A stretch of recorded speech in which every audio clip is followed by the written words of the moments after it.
Bueno, la idea de este panel, el objetivo principal es una continuación del panel que estábamos viendo recién y darle una vueltita de rosca a la participación del maíz en la rotación del cultivo y cuánto el cultivo nos puede aportar con un buen manejo nutricional y también qué nos está aportando después de la cosecha. Así que bueno, los dejo a los muchachos que avancen nomás. Mauri.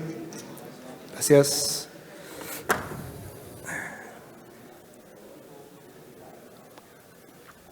Yo me voy a parar. No sé si me siguen. Bueno, muchas gracias. La idea es darle continuidad a lo que venían escuchando recién con los disertantes anteriores.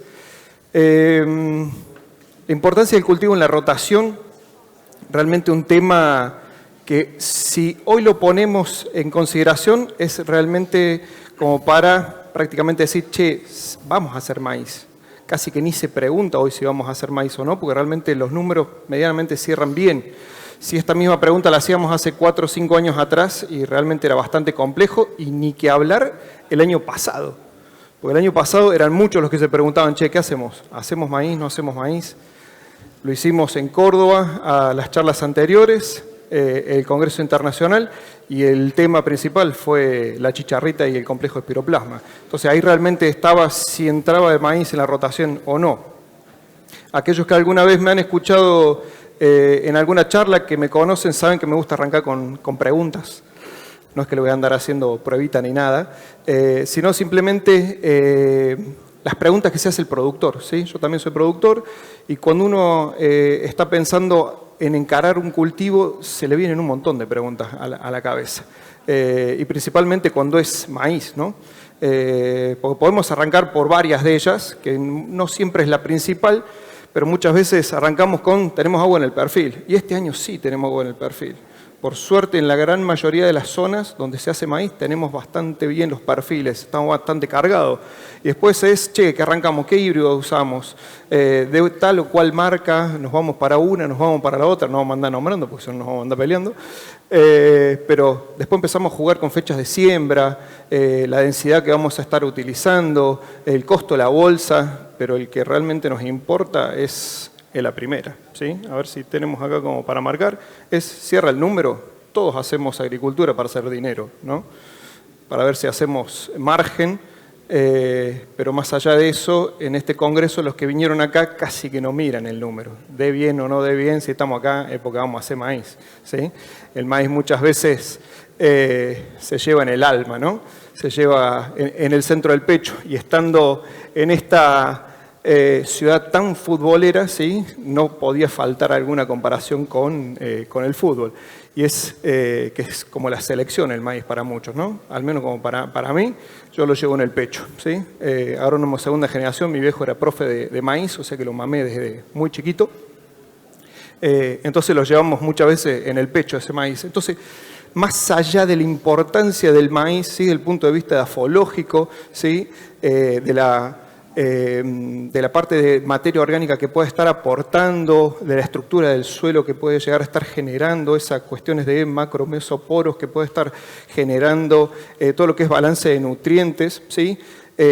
Pasa casi a estar como en segundo plano, sumado a esa importancia desde el punto de vista microbiológico, que siempre lo tenemos en cuenta y es por alguna de las menores, pero de alguna de las causas por lo que normalmente lo metemos en la rotación. ¿Sí? Y obviamente la parte económica del sistema. La parte económica del sistema, porque no es lo mismo hacer una soja detrás de un maíz, ¿sí? Que hacer una soja detrás de otra soja, detrás de otra soja. Entonces, volvemos a lo mismo. Lo hacemos realmente no solamente por una cuestión económica, una cuestión de edafológica, sino también porque se lleva en el alma, ¿sí? Ahora, la pregunta entonces es, ¿cierra el número o habría que estar pensando si realmente cierra hacer maíz, ¿sí? Porque más allá de que podamos ser unos fanáticos de hacer maíz, si hoy cierra el número, ¿realmente cierra? Y lo que no está cerrando es hacer maíz. ¿Y por qué digo esto? Quedó medio baja la resolución, una lástima, pero ya vimos bastante recién, con buena definición, en la presentación anterior. Esto es materia orgánica, ¿sí? Y sabemos del aporte de materia orgánica que tiene maíz para nuestros suelos, ¿no? Pero esto es una condición prístina, no sé si lo recuerdan, si pudieron venir a fertilizar o los han visto, la gran mayoría seguramente lo han visto a estos mapas. Y esto de la condición prístina viene a ser cuando no se hace agricultura. Esto es lo que pasó allá para el 2011. Si nos fijamos en la zona donde yo soy nativo, zona del sur del Río Cuarto, zona bastante arenosa, donde normalmente los valores de materia orgánica son bajos, pero en la condición prístina eran bajas. 2011 ya estaban más complicados, 2018 mucho más complicado, ¿sí? Y 2024 ni que hablar. Esto es un gran trabajo que ha hecho Hernán Sainz Rosa con el equipo de Balcarce, a quien agradecemos todos estos datos, y no solamente en materia orgánica, sino en muchos otros tantos. Y Córdoba es de las provincias donde más maíz se hace. Departamento de Río Cuarto, ahí justo donde está esa mancha roja, es donde más maíz se hace. Entonces, ¿realmente cierra hacer maíz? Si lo miramos en fósforo, en zinc, de hecho recién nos nombraron las particularidades que tiene cada uno de los nutrientes. Condición prístina, 2011, ¿sí? ¿Cómo cambió ese zinc?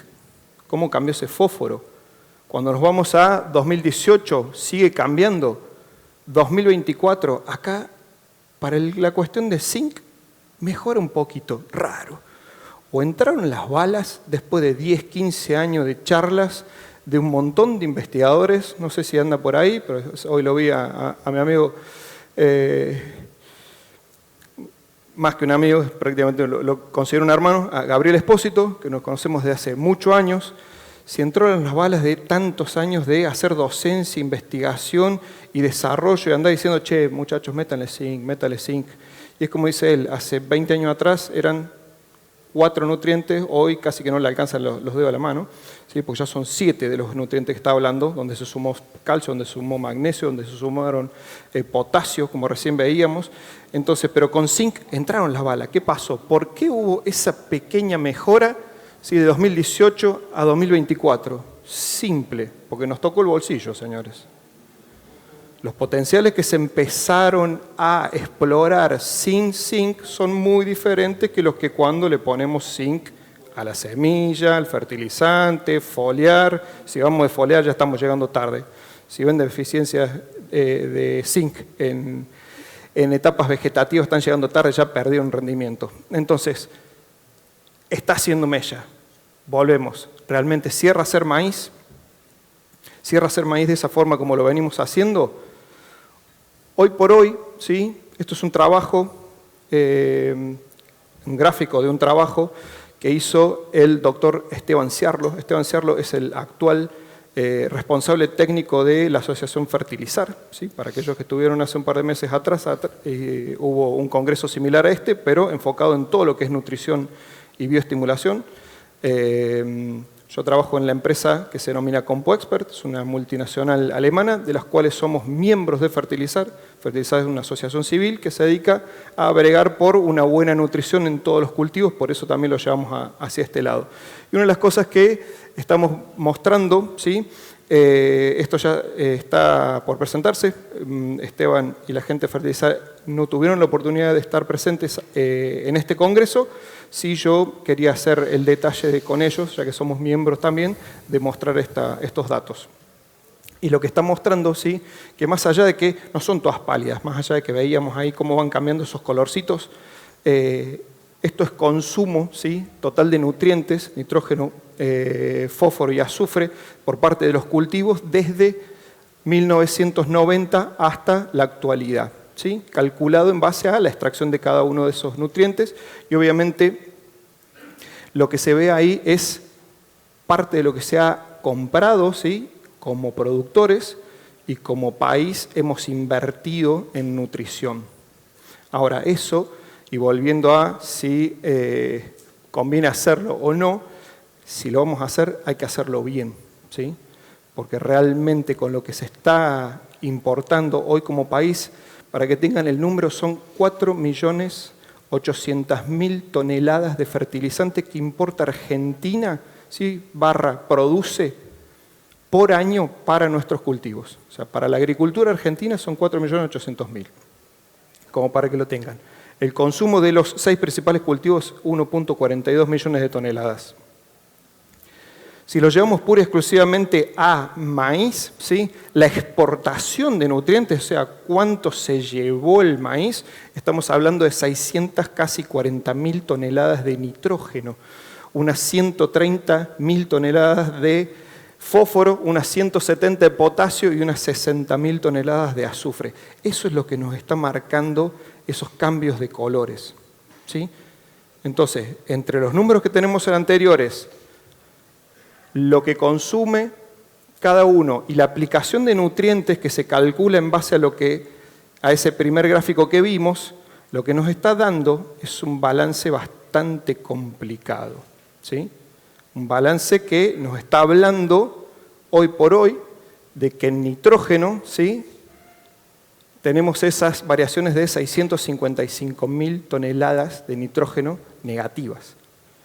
200 de fósforo, 1.100 de potasio y otras tantas de azufre. Cuando las sumamos, sí, estamos hablando de 2 millones de toneladas de NPKS, ¿sí? No fertilizante, elemento. Si eso lo transformamos en toneladas de fertilizante, estamos hablando de 5.3 millones de toneladas. ¿Algún memorioso? ¿Cuánto dije que importamos como país? 4.8 para toda la agricultura de la Argentina. O sea que con lo que extraemos y el balance cómo nos da, no alcanzamos ni siquiera, o poniendo el doble, no alcanzamos ni siquiera a cubrir con todo lo que se compra el 50% de las necesidades de los principales cultivos. Eso es lo que nos tenemos que llevar. Y ahora bien, yo les pongo ahí arriba como hacerlo bien o no hacerlo. ¿Realmente pasa por ese lado o pasa por el otro lado? O pasa a ver de cómo lo incluimos al maíz, de hacer un poquito mejor. Muchos me van a decir, y yo no lo hago mejor porque no me cierra el número, que es lo primero que hablamos hoy. Entonces, también hay que buscar las formas. Hoy tuvimos unos políticos y hay que hacer el reclamo de otra forma. Todos sabemos que si no tuviéramos DEX, tendríamos mejor nutrición, ¿sí? Todos sabemos que si el número cerrara mejor, tendríamos mejor nutrición. Pero también tenemos que ver cómo podemos llegar a generar de alguna otra forma, ¿sí? Una integración de otro tipo vertical, generando, no sé, desde bonos de carbono, pero que seamos nosotros quienes definimos el numerito desde acá, porque somos nosotros los que generamos la captura de carbono y no desde afuera que lo definan, ¿sí? Pero eso es algo interesante como para charlar. O transformarlo en carne, transformarlo en biodiesel, después podemos charlar también cómo están esos temas, pero lo que tenemos que apuntar es tratar de hacer mejor ese maíz para que el número cierre mejor, no solamente para nosotros, sino para todos los que vienen. ¿Por qué? Porque lo que estamos haciendo, si esto lo transformamos y llevamos el número, que es parte de esta investigación, que obviamente se lo dejo al doctor Ciarlo, que lo podría llegar a mostrar. Estamos hablando de que si tuviéramos que reponer todos los nutrientes que nos hemos llevado desde 1990 hasta hoy, no nos alcanzan 50 años. Y no lo digo tanto por mí, ¿sí? Cuando hice el balance estaba mi hija parada atrás mío y me dijo, che, papá, ¿por qué el balance da negativo? 14 años tiene. Está justo viendo química en el colegio. Me dijo, el balance no tiene que dar cero. No, le digo, esto no es estequiometría, no es relación no, es porque vi nitrógeno, fósforo. No, esto es otra cosa, le digo. Esto es lo que nosotros ponemos al cultivo y lo que el cultivo se lleva. Dice, pero te da negativo. ¿Y qué opinas? Y de algún lado lo saca. Sí, ¿y dónde te parece? Y la planta y lo saca del suelo. Ok, 14 años, lo entendió, fantástico. Nosotros con 20 años de agricultura parece que no lo podemos lograr hacer. Entonces, tratemos de hacerlo. Si no es por nosotros, no es por el dinero de hoy, que sea por ellos, ¿sí? Yo me pongo un poquito en egoísta y lo pienso más en él. Este es mi hijo, en medio maíz. Yo les dije que soy bastante maicero, lo llevo en el alma.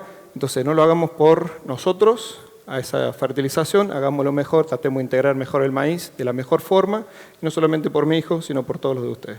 Muchas gracias.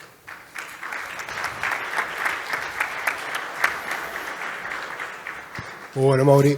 Bueno, y ahora le dejaste medio la pelota picando a Martín, pero bueno, métele.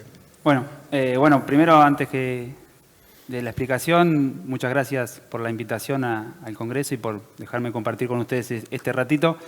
Voy a hacer una aclaración sobre mi presentación. Mi nombre sí es Martín Parco, pero yo trabajo en otra área, no trabajo en desarrollo. Trabajo en el área de carbono de Bayer, específicamente en lo que es la parte de agronomía, las prácticas agronómicas dentro del gran mundo de carbono. Así que, bueno, dicho esta aclaración de la presentación, mi idea hoy no traje presentación, vamos a decir, de PowerPoint, sino un poco más hablado y generar un poco de discusión o de disparador de algunos tópicos que empezamos a transmitir desde Bayer. Y bueno, un poco relacionando a lo que nos presentó recién Mauricio, que vamos a hablar un poco más adelante de qué relación tiene un poco con el carbono, ¿no? Y qué entendemos por carbono y demás. El módulo, el espacio que tenemos es la importancia del maíz en la rotación. Si lo vemos desde el punto de vista del cultivo en sí, ¿no? De la parte económica, de la parte de lo que produce como alimento y como derivados y demás, creo que está bastante claro y todos lo sabemos, ¿no? También desde la parte económica, porque una cosa es que rinda mucho y rinda bien, pero también la parte económica juega un papel importante.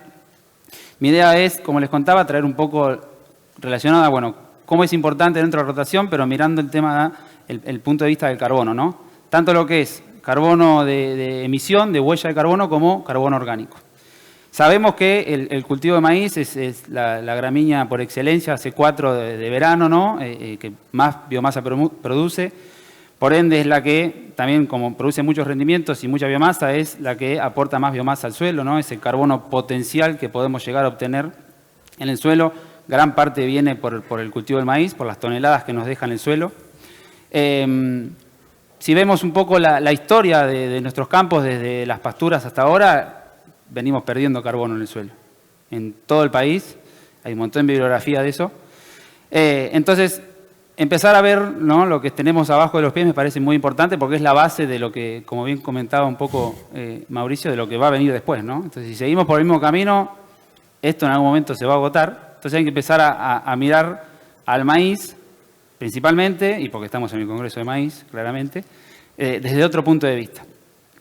Y bueno, como les comentaba, es el cultivo por excelencia de verano que más nos aporta desde lo que es biomasa y ese carbono potencial. También lo que es la mejora en la estructura del suelo, en el aporte de raíces, en la profundidad de las raíces y cómo eso también influye en lo que es la actividad microbiana del suelo y eso en los descomponedores y demás facilitadores de que esa materia termine siendo carbono potencial.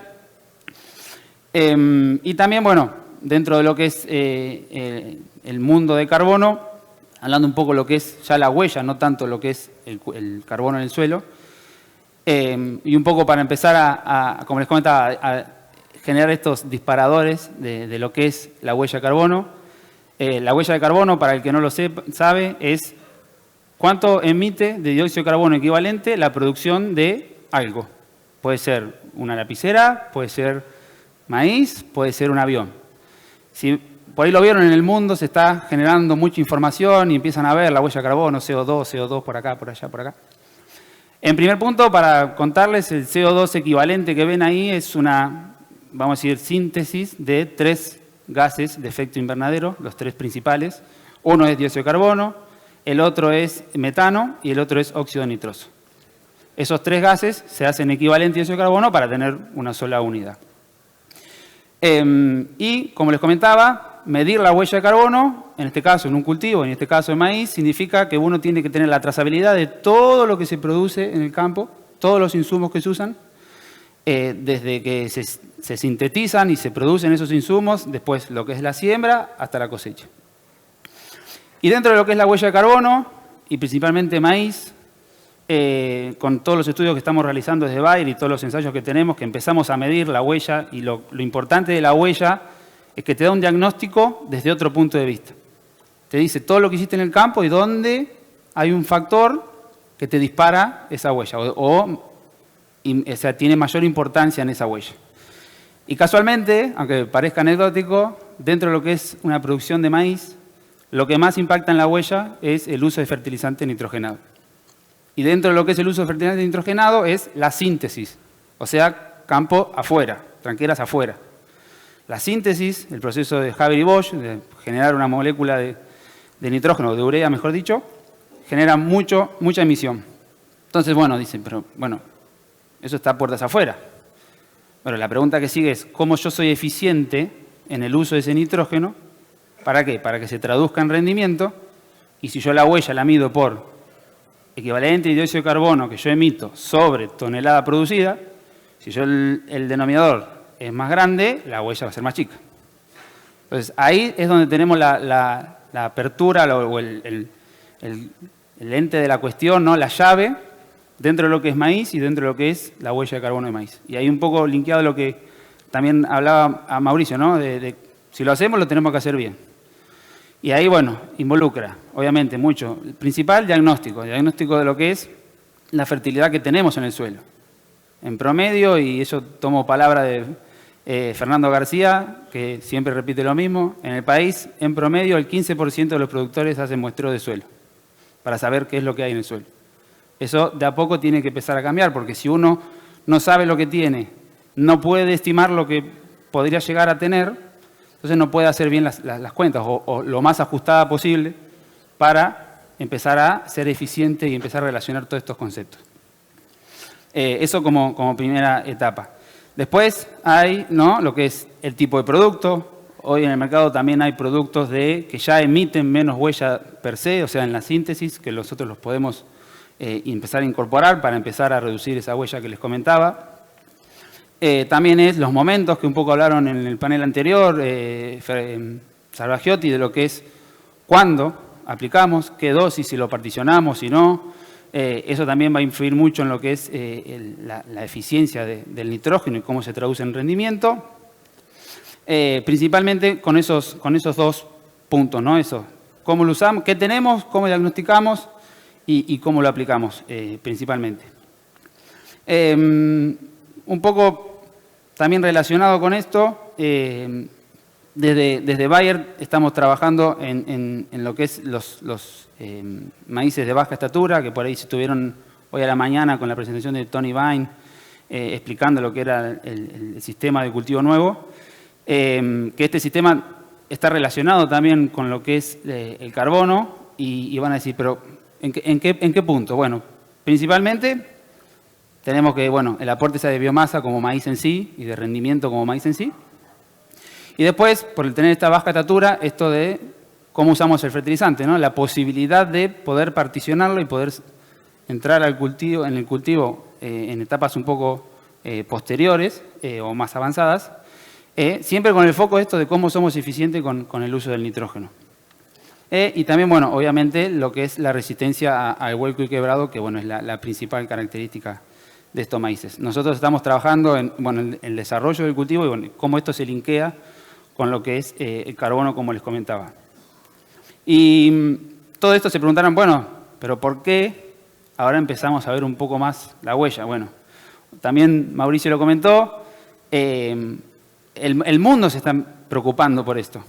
Y es el plus que tiene que venir y que va a venir en lo que es maíz, ¿no? Ya no es más hago solo maíz, sino es cómo lo hago, qué hice antes, qué hice después. Y en el mundo se están empezando a generar estas discusiones de cuáles son los parámetros de huella buenos o malos, ¿no? Porque hoy, bueno, mido huella, pero después te van a decir esta huella es alta o esta huella es baja, te van a penalizar o te van a bonificar en función de tu parámetro. Entonces nosotros desde Bayer sabemos que esto está ocurriendo y tenemos esa visión de entregar un valor agregado a ese producto que no sea solo maíz en este caso. Entonces estamos generando mucha información en, primero, la trazabilidad de esa información, el cálculo de la huella y el posterior adopción de ciertas prácticas que me generen esa reducción o esa mejora en el carbono en el suelo, ¿no? Esa es la idea que tenemos, eso es en lo que estamos trabajando desde la empresa, desde la compañía, y que involucra a todos, ¿no? Y siempre con esta mirada de sistema, ya no solo al maíz solo, sino al maíz dentro del sistema, ¿no? Y un poco relacionado con la rotación y qué papel tiene, ¿no? Desde el punto de vista de lo que es carbono, de lo que es la emisión de dióxido de carbono y de lo que es el carbono orgánico en el suelo. Y también dentro de eso, en la compañía tenemos un programa asociado con Viterra, que este año empezamos a medir 30.000 hectáreas de maíz para empezar con este diagnóstico, ¿no? Pedimos la huella de 30.000 hectáreas de maíz y como puntapié inicial de decir, bueno, esto es lo que se hace. Hoy, en 30.000 hectáreas, esto es lo que se hace.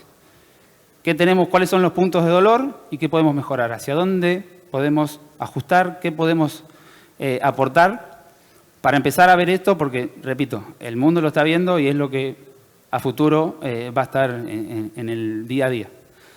Así que, bueno, por ahí me sobró tiempo, pero les quería transmitir y compartir estos tópicos para que de a poco se vayan llevando estos conceptos y que sepan que, bueno, desde Bayer estamos involucrados en mejorar lo que se hace y, como también decía Mauricio, en lo que viene, ¿no? Qué estamos dejando, qué estamos haciendo y poder mejorar la producción. Muchas gracias, Martín. Bueno, Mauri, si me permitís, engancho una pregunta para Martín, ya que está fresquito lo que comentaba.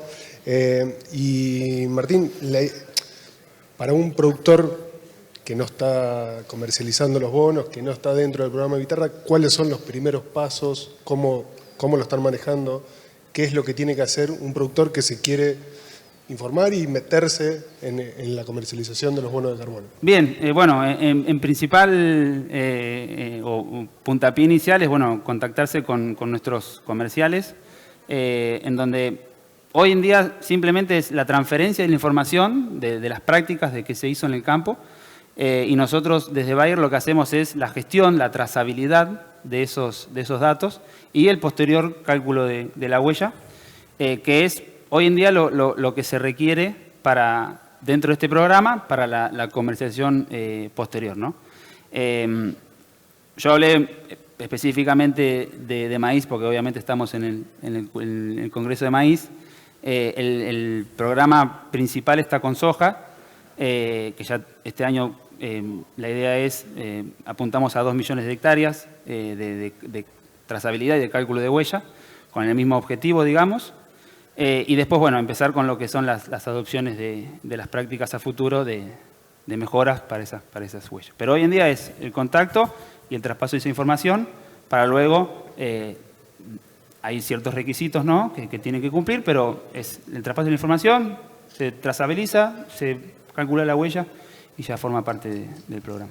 Perfecto, muchas gracias.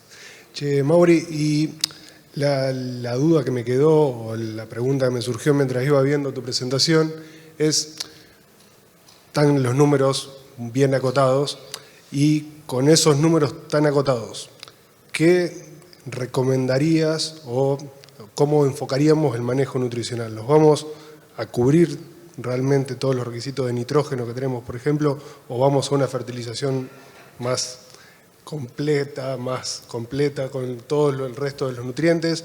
¿Qué es lo que nos va a limitar primero? ¿Qué es lo que nos va a dar un mejor margen a la hora de ver el rendimiento? Mira, a la hora de hablar de maíz, y creo que de cualquier cultivo, o sea, maíz es bastante específico, ¿no? Pero usaste la palabra exacta, porque desde hace muchos años venimos usando balanceado, o fertilizantes balanceados, nutrición balanceada. Más que balanceado hay que hablar de completa, porque creo que esto de balancear los nutrientes, y como hoy mostraba la presentación anterior, no la mía sino la anterior, cuando haces hasta manejos específicos, sitio específico, y vas a decir, che, yo quiero llevar todo al óptimo, entonces empiezo a balancear, no, empezar a completar. O sea, hay que hacer una nutrición un poco más completa. Ahora, volvemos a lo mismo.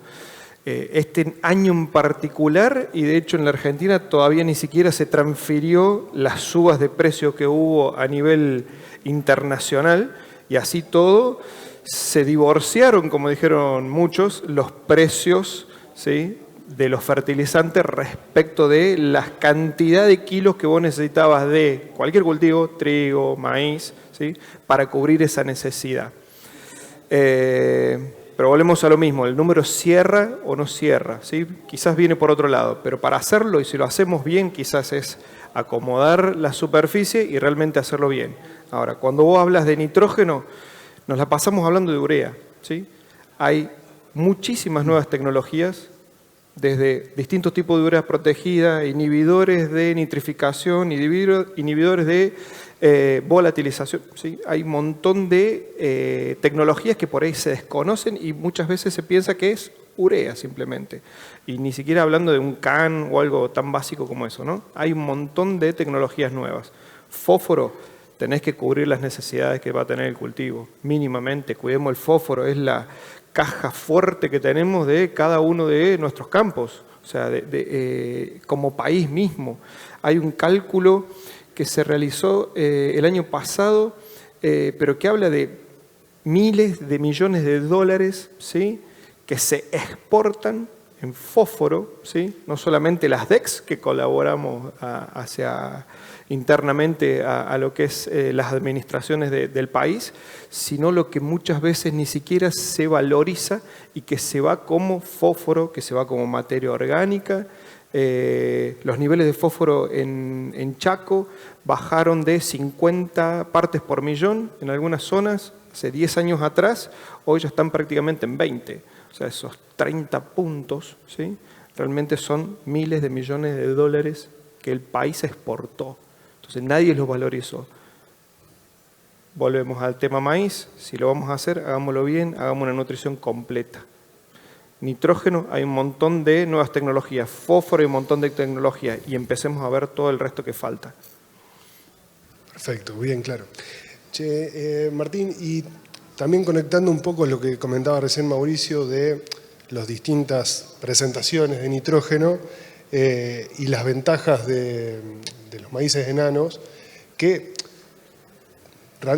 tienen medido cuál es el impacto de una mejor eficiencia del uso del nitrógeno en esos maíces. Lo están llevando para ese lado, ya que nos comentaste que es el que más impacta, el nitrógeno es el elemento que más impacta en la huella de carbono. ¿Lo tienen medido? ¿Es algo a trabajar? ¿Cómo lo vienen llevando? Nosotros eso los estamos llevando adelante, esos ensayos y ese análisis, teniendo justamente la posibilidad de generar estos tratamientos que hasta ahora no eran posibles, ¿no? Por el porte y el tamaño del cultivo, ¿no? Y también no es que vamos a decir, más eficiente en el sentido de que si yo pongo más nitrógeno va a rendir más, sino esto de el uso en sí del nitrógeno y cómo impacta en sí el nitrógeno, ¿no? Por ejemplo, la mayoría por ahí coincide de que típicamente se fertiliza la siembra. Eso como algo más típico, ¿no? Hay casos particulares, pero esto te da la oportunidad de decir, bueno, por ahí no fertilizo, aunque siempre lo hago a la siembra y lo puedo hacer cuando yo preveo alguna lluvia y lo particiono, o no particionarlo en dosis, sino de particionarlo de momento, la misma dosis, pero más adelante. B6, B10. Claro, por ejemplo, teniendo ese concepto de que, bueno, va a ser más aprovechado, pero repito, no porque vamos a esperar sí o sí un mayor rinde, sino del uso del fertilizante en sí. Y como te decía, estamos trabajando en eso localmente acá en Argentina, con los ensayos que tenemos en todo el país, viendo estas relaciones, ¿no? Distintos tratamientos, toda la siembra, 50-50, 30-70 y demás, en distintos momentos también. Y bueno, estamos generando esa información. Excelente. Y también, relacionado con lo que es la huella, ¿no? No solo con la práctica en sí agronómica a campo, sino, bueno, como les comentaba, todo eso, cómo influye después en el valor final de huella de ese sistema productivo.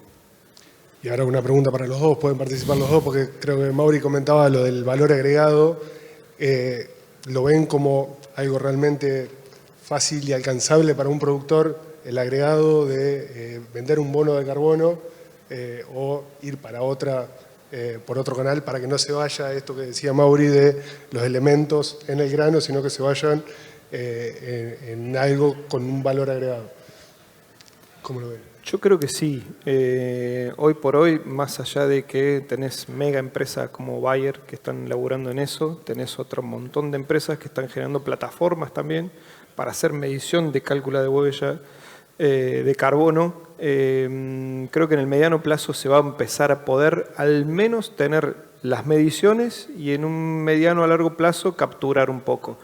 Creo que sí, ya eso hay que empezar a pensarlo como productores argentinos, como medio, es cómo capturar ese valor, ¿sí? De ser también nosotros partícipes y bandera a la hora de decir, che, yo mi carbono lo defiendo. Porque si no termina siendo un simple mercado donde normalmente las necesidades terminan siendo mayor que los aportes, y si vos sos el que mayor captura de carbono estás haciendo y alguien lo necesita, normalmente es al revés, ¿sí? O sea, el que pone el precio es el que lo genera, no el que lo necesita. Creo que hay que ver darle una vuelta por ahí, ¿sí?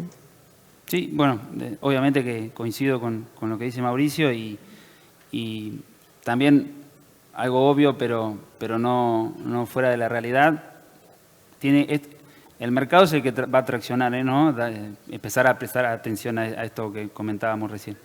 Ese es nuestro as bajo la manga, digamos, de que el productor empiece a mirar estas cosas. Obviamente hay mucho contexto de no sé, campo propio, campo alquilado, las prácticas, cada tanto, cuándo voy a mejorar el carbono, cuánto tiempo me toma tal cosa, eso está, pero bueno, yo creo que si el mercado en un momento se formaliza y dice, estos son los valores, y si vos producís por acá o por allá, o si haces prácticas que mejoran el carbono, o le dan más importancia a cómo uso el fertilizante y demás, ese va a ser el as que después el productor va a decir, bueno, acá tengo un valor más que le puedo sacar al maíz, que capaz que ya lo está haciendo, porque también un poco ahora de disparador, se está hablando mucho de agricultura regenerativa y empezar a generar estos conceptos, y el primer indicador de agricultura regenerativa es mayor rendimiento. Y siempre hicimos para más rendimiento, ¿no? Siempre esto estuvo en la cabeza. Entonces, algo que venimos haciendo, que ahora lo enmarcamos, le damos más teoría, le damos más valor, y después, cuando el mercado se articule, van a sacar ese beneficio. Obviamente desde lo económico. Después está todo lo otro ambiental y edáfico también, si se quiere, de conservar nuestro suelo, ¿no? Que es nuestra materia prima para lo que estamos produciendo y para lo que va a venir después. Empezar a verlos de ese lado, y creo que son herramientas buenas. Primero como diagnóstico, empezar a valorizar algo desde un concepto nuevo, como puede ser la huella de carbono en maíz, o en soja, o en otro cultivo. Y después, bueno, ¿cómo impacto con ese diagnóstico, ¿no? ¿Qué tratamiento hago con ese diagnóstico que obtuve? Excelente, muy claro. Bueno, muchachos, muchísimas gracias por las presentaciones muy claras y bueno, muchísimas gracias. Gracias.